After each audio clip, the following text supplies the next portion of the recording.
All right, y'all. So we got Jermall Charlo now. He's talking real greasy, talking saucy, talking like you want that action with David Benavidez.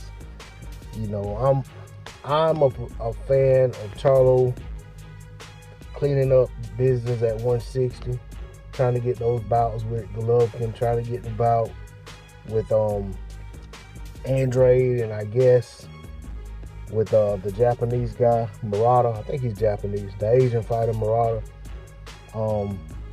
Trying to see if those guys, somebody can emerge as an undisputed champion at 160, or at least for those guys to try to get there by having unification bouts.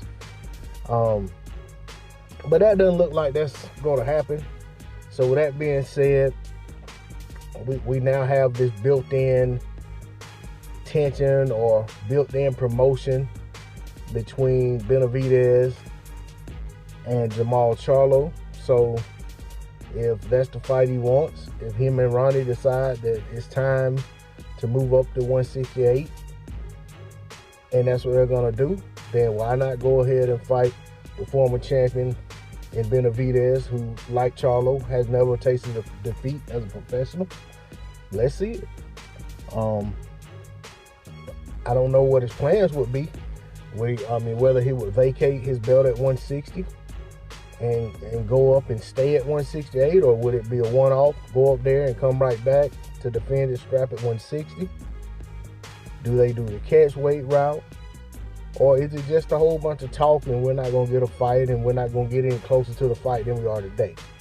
For me, I like to see and hear about action behind words. There's a lot of talk, but the action just hadn't been there. But it's early. Benavidez just had his bout. Was it last week before last? I don't know, these weeks go by so fast. I think it was last weekend. So Charlo doesn't have a fight announced. Excuse me. Charlo doesn't have a fight announced. He promised big news a few weeks back, and we still haven't heard anything. So let's hope that news could be Benavidez. I'm interested in the bout. Charlo, says that Benavidez is somebody that he can stop within 4 rounds. If that's the case, I'd like to see it. It'll probably be 4 very exciting rounds. I don't know. Benavidez says he's confident that he can beat Charlo. So, there's only 8 pounds separating them. So, and realistically, not even 8. There's actually only ounces separating them, because Charlo can come in the fight at 160.5 if he wants to. He didn't have to go all the way up to 168, although I'm sure he has no problem putting the weight on, or should I say, not taking off as much weight, because I'm sure he already walks around heavier than 168. But why get in the way of the fight? Why complain? Why put barriers up in the way? I'm not gonna do that. I'm not gonna talk about who he's not fighting or who I'd rather see him fight.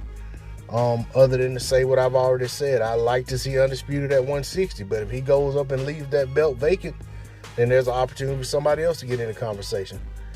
If he goes up and comes back down, then hey, let's see what he does when he comes back down.